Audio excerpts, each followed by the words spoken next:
Hello and welcome to the Fuel Run Recover podcast. I'm your host, Stephanie Natchuk, registered dietitian, running coach, marathon runner, and mom. This season, we're breaking down running's biggest trends, hot topics, and myths, and turning them into practical nutrition and training advice you can actually use every day. Let's get into it. Hey runners, before we get into today's episode, I want to ask you a quick question. Have you ever wondered if your nutrition is actually helping your running, or is it actually holding you back? If you want to find out, I've created a brand new free resource just for you. It's called the Runner's Fueling Audit. It's a super quick checklist that's going to help you spot the signs of underfueling, low energy availability, or where the gaps in your nutrition might be that are impacting your recovery and actually slowing you down. It only takes a few minutes to go through, and by the end, you're going to know whether or not your fueling is on the right track, or if you really need to start making some changes to the way you approach your eating so you can start to feel stronger on every run, reduce your injury risk, and actually get the results that you're training so hard for. You can grab your free copy right now by clicking on the link in the show notes. Again, this is called the Runner's Fueling Audit. It's a free downloadable resource, and it's going to give you so much clarity on how you can start feeling smarter and running stronger. All right, let's dive into today's episode. Hello, and welcome to this week's episode of the Fuel Run Recover podcast. Today, I am excited to talk to you about how to get more energy. And this, of course, if you're listening to this, you probably have felt tired at some point in your life, or maybe you're someone who feels tired all the time. And there are many different reasons why this can happen to us at different times of our lives. Whether this is related to nutrition or not. But what I want to do in today's episode is walk you through things to look at, right? Like things to assess, things to check in on, things you can do to get more energy, that if you get to the end of this list and you're like, Steph, I promise you up and down, I am checking all these boxes. I've worked with a dietitian to look at my fueling. I promise you that all of this is locked in. Then we need to be looking a little bit deeper at we need to be seeing a doctor and see, looking at what else might be going on when it comes to the sleep and the rest that we're getting. But this list, what we'll cover here today, again, is more related to some of our nutrition habits, some of the things around our eating and hydration and nutrients and timing and all of that great stuff that can really make a difference in our energy levels as well as impact our sleep. It's kind of this circular thing that can happen where if we aren't eating properly, right, we're under fueling, that can affect our sleep quality, which then affects our energy levels, right? Which then affect, it all kind of goes in a circle. So the first thing we want to look at, if we're in a situation where we're feeling tired, run down, we could just go take a nap literally any time. If you just said go lay down, we just could and fall asleep. We're just exhausted. The first thing that we have to do is look at the overall amount that we are eating. What is the overall energy intake that we're consuming, right? Does it support the demands of our training? Are we eating enough to fuel both our training and our body's basic functions, especially when it comes to carbohydrates? Are we getting in enough carbs to fuel the workouts that we're doing and take care of our background basic body's energy needs? One thing that I find very few people know is that our brain alone needs at least 120 grams of carbs a day to function. 120 grams of carbs per day just to power the human brain. And so many diets, so many people will tell you that you need to keep your carbs at that amount or even well below that amount, right? And I'm not talking about people who are just creating a diet or promoting a weight loss diet, for people who are not runners. I'm talking people who are giving advice about fueling to active people are out there saying that you should be keeping your carbs at 120 or 150 grams a day. And it's so difficult, for me, because then when I come in and I'm working with a client and they tell me oh yeah, my carbs are around 130, 150 grams a day, maybe even 180. And I'm like, okay, so the first thing that we need to do is double your carbohydrate intake. They're like, what? I couldn't possibly. Steph, I'm going to gain so much weight if I increase my carbs.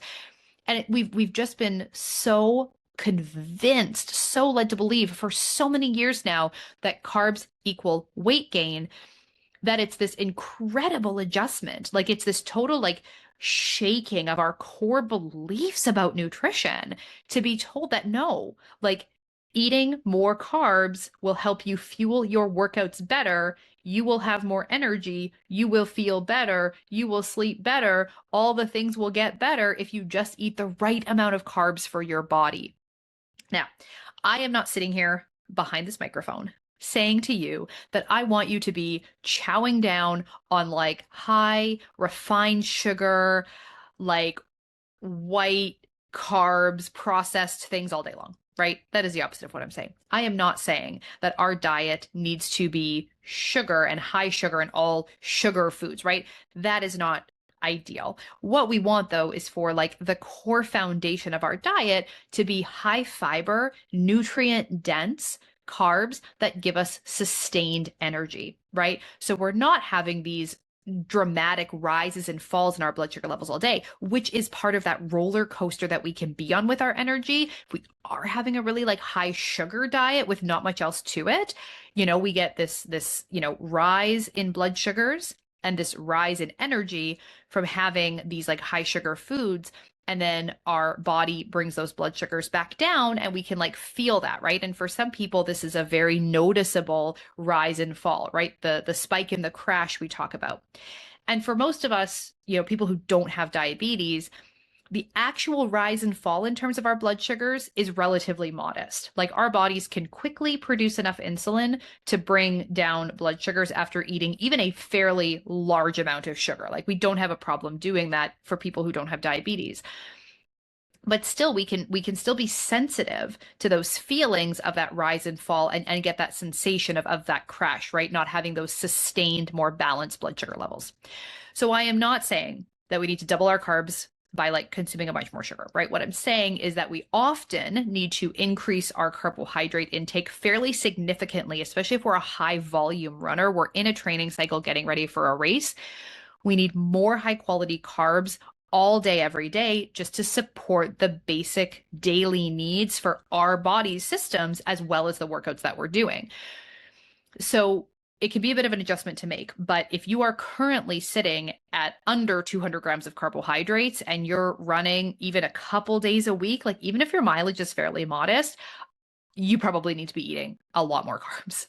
And that's huge, right? Like we're talking about more energy for your workouts, stronger workouts, better quality workouts, more endurance and stamina during your workouts, and not feeling so exhausted when you're done your runs, right?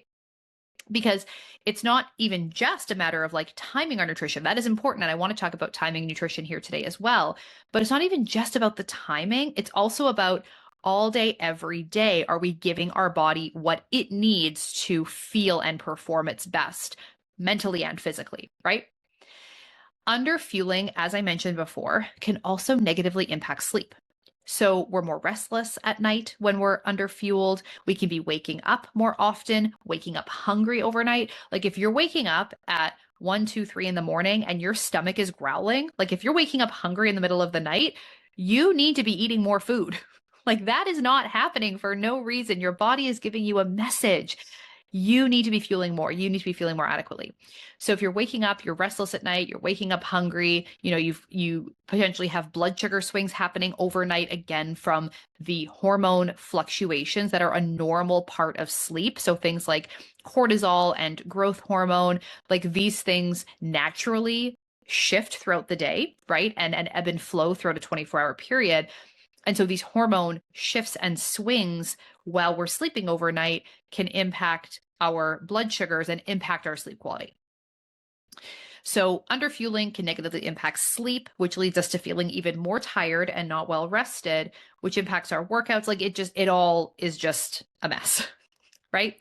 And it's sort of like a chicken versus egg scenario where we need to fix the sleep to have more energy, but we need to fix the fueling to be able to sleep, to, you know, like we have to make sure we're looking at all of these things and checking all of these boxes. But yeah, underfueling is obviously a huge issue. And if we don't have very much energy, it often can be because we are just not fueling our bodies adequately as a whole. But the second thing that can be going on, you know, we need enough fuel, like enough total calories. We also need enough carbohydrates, right? We can get our calories from protein and fats, but they are not going to translate directly into the carbohydrates that we use best as fuel during exercise. They also are not going to be an easy source of fuel for the brain. So we need to do some work to fats and to proteins to create ketone bodies that the brain can also run on. And that takes time and adaptation to be able to do that effectively, like without feeling like garbage and having your brain sending out all of these food craving signals and getting you to go and seek out tasty, yummy, high carb foods to eat. So, you know, we are going to do better if we just fuel properly, fuel adequately for the demands of our training. We also maybe need to look at the timing of our meals, right? And what I mean by that is if we are crashing at the end of our workouts, if we're feeling hungry, dizzy, shaky, or slowing down a lot toward the end of our workouts, if we finish a workout and we could just go back to bed for the rest of the day, if it's just like, I am done, especially after long runs, fueling more before and during gives us so much more energy to actually finish those runs and workouts feeling strong. Fueling up more beforehand, if we're talking about long runs, that might even start the day before. We might even start fueling up for those long runs the day before that long run. And so going into the workout with more energy on board, more calories stored as glycogen in our body, more carbohydrates in our muscles, that makes a huge difference in the sustained intensity that we can have during that workout, right? Our body runs best on carbohydrates during exercise. So fueling up well before and improving what we're taking in for food, fluids, and fuel during the workout goes an incredibly long way. Yes, we also want to prioritize our post-workout meal and get something in for recovery post-workout. But if we are crashing towards the end, we get to the end and we're so exhausted we can like barely like lift a hand to our mouth to drink something to start that refueling process. It's really hard to like get in the kitchen and whip up a meal, right? Like unless you have something that you could just like grab and eat. When you're feeling that exhausted and that depleted and you just want to lay down, that also increases your chances of delaying your post-workout nutrition. You're just too tired, you're too exhausted to like go and get something, right? Your stomach might be feeling kind of off. You just don't have the motivation or the drive to like go and feed yourself. You might not feel very hungry at that point, like you're so tired and dehydrated potentially that you don't even really feel like eating. It is, in fact, the best thing for you to go and start that refueling process, but it's so much easier if you don't feel so exhausted and so depleted when you're doing it. So looking at like, are we eating enough overall to support our training? Are we getting enough carbs specifically to support our training and the demands of our body day to day? And then also, are we timing our meals appropriately? Like, are we getting in enough fuel before and during our training sessions? There are also a number of micronutrients that can affect our energy levels to a pretty significant degree. So again, if you're like, yeah, you know what, Steph, like I really feel like I'm doing a good job of all of this, but I'm still just like not where I think I should be with my energy levels. I'm feeling really tired, really run down. Maybe my performance is actually declining. Like there's something deeper going on here. There are micronutrients, vitamins, and minerals that can affect our energy levels and how we feel. These are things like iron. So if our iron levels are low, we can have low energy. We can have more like shortness of breath when we're running. Like we don't have as much stamina. We don't have as much like intensity within us. We can't train as hard. We call it like poor workout tolerance.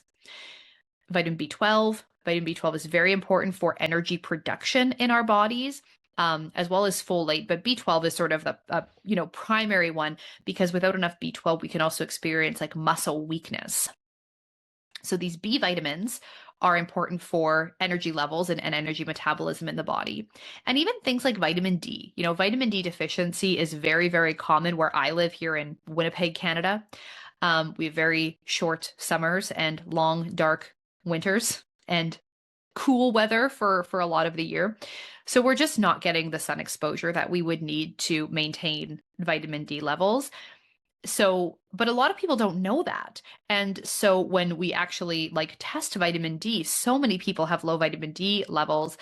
And, that can definitely affect things like mood and energy.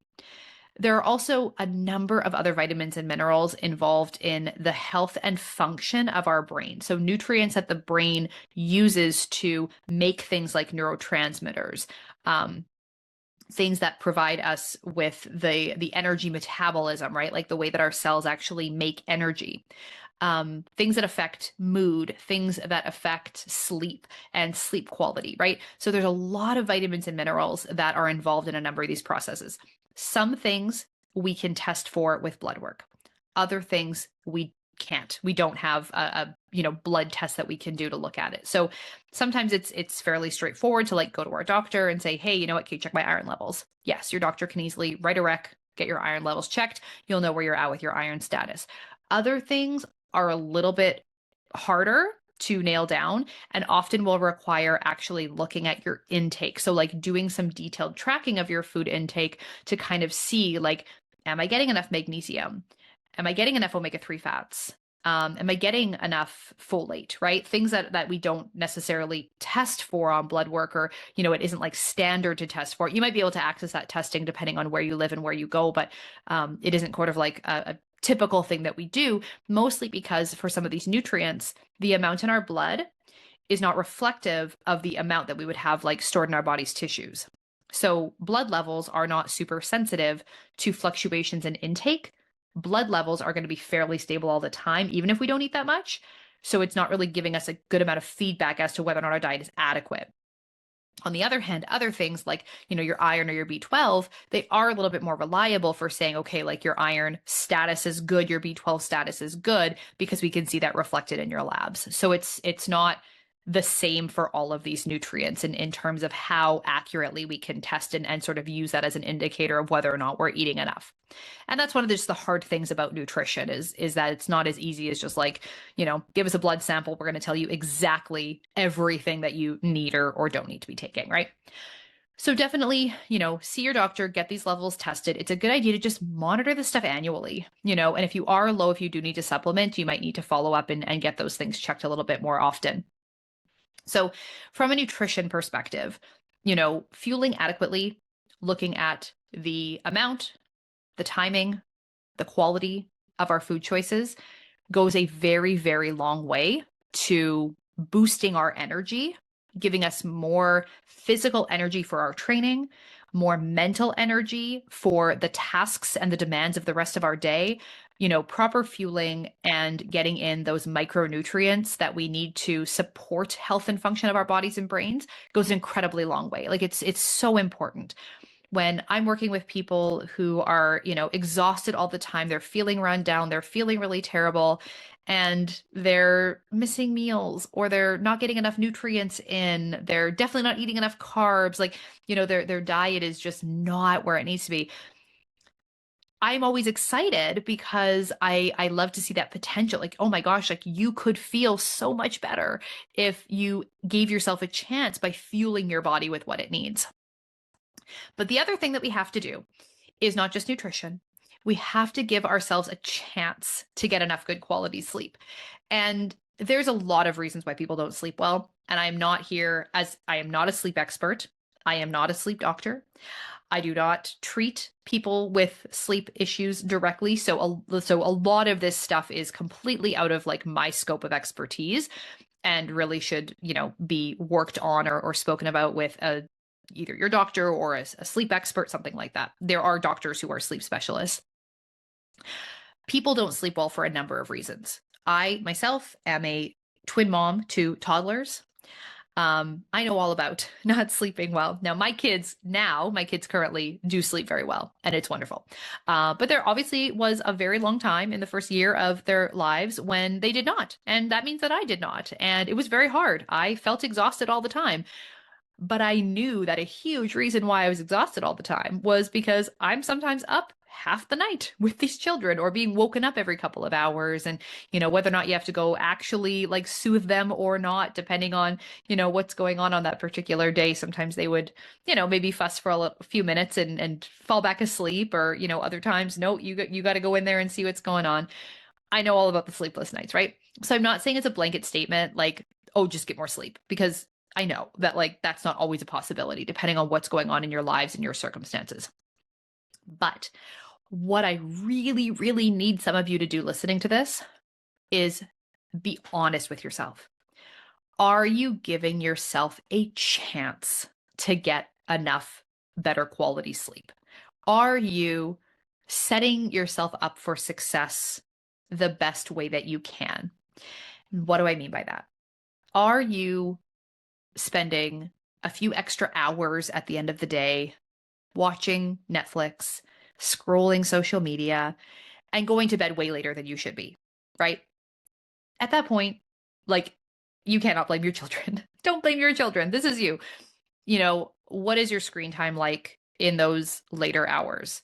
If you're up for an extra hour, 2 hours, I don't know, an extra several hours at night and going to bed too late because you're just simply scrolling or watching TV, like, make it a point to limit your evening or late night screen time and go to sleep. Like, if there's no reason that you are up other than you're just watching TV or scrolling your phone, give yourself a chance to get better quality sleep. Because, like, if you are getting 5 or 6 hours of sleep with like all this blue light exposure, all this stress of like doom scrolling and stuff like that right before you go to bed, and your sleep is not great, like, your eating won't save you, right? No amount of nutrition is going to save you if you're not even giving yourself like the basic, opportunity to get enough good quality sleep. If you're having too much caffeine late in the day, so for people who are slow caffeine metabolizers, which is like 50% of the population, the half life of caffeine in your bloodstream is like 10 hours. So if you're having, a cup of coffee and a big cup of coffee, right? Maybe 2 cups of coffee at like 3 o'clock in the afternoon, that could still be affecting your sleep many, many, many hours later. So caffeine later in the day, being very mindful of like portion sizes, like how much caffeine are you getting? If we're talking about like a Tim Hortons large coffee, that's 3 full cups of coffee that you're drinking. So if you're having something like that later in the day, that could definitely be affecting your sleep, even if you don't even if you don't feel like it is. You're not still like buzzing later. But if you're a slow metabolizer, it's still in your system affecting you, even if at the brain level, you don't feel like it is, right? Those are two completely different metabolic pathways, right? The brain and the body removing the caffeine, two different things. They are not related to each other at all. Alcohol is another one. So caffeine and alcohol. Alcohol also can affect sleep quality very dramatically. So again, you might be in bed for enough hours, but if you're in the habit of having a glass of wine or a drink or two in the evening, that can be negatively impacting the quality of sleep that you're getting. You might get enough sleep in bed for long enough, but are you tossing and turning? Are you waking up more often? Is the quality of that sleep affected by having even just, one drink in an evening? So we want to give ourselves an opportunity by setting up our evening time, setting up our day for success when it comes to getting more better quality sleep. And, of course, we are all affected by life stress, work stress, things that are going on in our lives. We wake up at 2 or 3 in the morning and our brain clicks on and we start thinking about our to-do list or stressing or writing that email back or that conversation, that hard conversation. Like, we start going through all these things in our brain, right? When we wake up in the middle of the night. We want to do what we can to manage stress, but sometimes what that means is having a better evening routine to reduce our stress, unwind a little bit more effectively, and then get the quality sleep that we need. So, like, it's definitely not possible for all of us to remove all of the stress from our lives. I mean, I'm a business owner. There's a lot of pressure on me to get things done and to show up for clients and to, make sure that I'm doing everything I can to be successful. And so I can't remove that stress from my life. I mean, there's no way, right? Like, I chose this. This is, the path that I have chosen. I have to live with it. But we can do things to at least help and also not do things that are not going to help, right? So like for me, I know that I definitely have a poor sleep if I have alcohol. So I'm very, very mindful of my alcohol intake, caffeine later in the day. I'm not a slow metabolizer, but still like, I'm still mindful of it. And then if you're doing all of these things, like I mentioned with nutrition, if you're checking all these boxes and you're like, I don't know, Steph, like I go to bed early, I don't have any screen time, I have this like whole wind down routine, I have a warm bath and I do my yoga and my meditation and like, I don't have young kids that are keeping me up at night, I don't have a lot of work stress, all these things, and I am still up, tossing, turning, or I sleep technically for at least 7 hours, but I'm still exhausted all the time, seeing your doctor about whether it's perimenopause that's affecting you. Is it a thyroid disorder that's affecting you? Is it sleep apnea that's affecting you? That's one of those conditions that we think of a certain individual who has sleep apnea. Not everyone fits that mold. Not everyone is the typical sleep apnea candidate, right? And sometimes it's very hard for those individuals to get the diagnosis that they need because you would take a look at them and you would think, oh no, like you don't have sleep apnea, right? And so we have to be very like careful around making assumptions like, oh, I couldn't have sleep apnea because like I'm too young or I'm too fit or whatever. I'm a woman versus a man. If we are spending enough time in bed and we are sleeping technically for the right amount of time and we're doing all the things for good sleep quality and we still feel exhausted, we've looked at nutrition, we've looked at micronutrients, like if we're uncovering all this stuff, get it checked out. See your doctor, start that process, ask questions, because if we're getting enough sleep and we're feeling ourselves well and we're doing all of the things, that should go a long, long way towards boosting our energy. So that is it for today's episode. I really hope that you found it helpful. If you're struggling with energy levels, this is sort of my framework step by step for how I want to tackle improving your energy, giving your body what it needs to feel better, and making sure that we're checking off all of those basic boxes, then looking at, is there something else going on here medically that maybe needs attention or effort?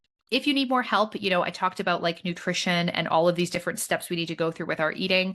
If you need help with that, if you have no idea if your nutrition is adequate, if you don't even know where to start understanding if you're fueling adequately for your needs, if these micronutrients I mentioned and the meal timing, if all that stuff just sounds like a totally new realm to you, then I would love to help you out. I have a number of different resources and programs and ways that we can work together on this. One of the newest things that I've recently launched that I'm really excited about is my 8-week nutrition program for runners called the Fueled Runner. This Fueled Runner program walks you step by step through creating a personalized fueling strategy that is unique for your needs and your goals. So whether you're in a base building phase, you're in a training phase right now, you're looking for more help with your intra-run fueling strategy, maybe you've got gut issues that are affecting your running, you want help with body composition without totally sacrificing your performance, we cover all of that and so much more inside the Fueled Runner program. 8 weeks and you will have a plan, you will have a strategy, and you will have confidence. So I would love for you to check that out. You can find more info about that and all the other ways that we can work together at the link in the show notes. All right, that is it for this week's episode. I hope that you enjoyed it. And if you want to tell me more about how some of these things have affected your energy levels, if you're struggling, or if you've incorporated some of this advice and are feeling really good and feeling better and loving running again and having great quality workouts, I would love to hear about it. You can come and connect with me over on Instagram at Steph the Runner's Dietitian. That's all for today. Bye for now.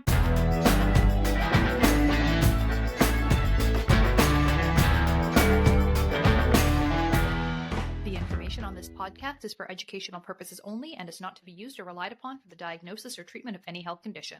This information does not create a client-practitioner relationship and should not be used as a substitute for professional medical advice.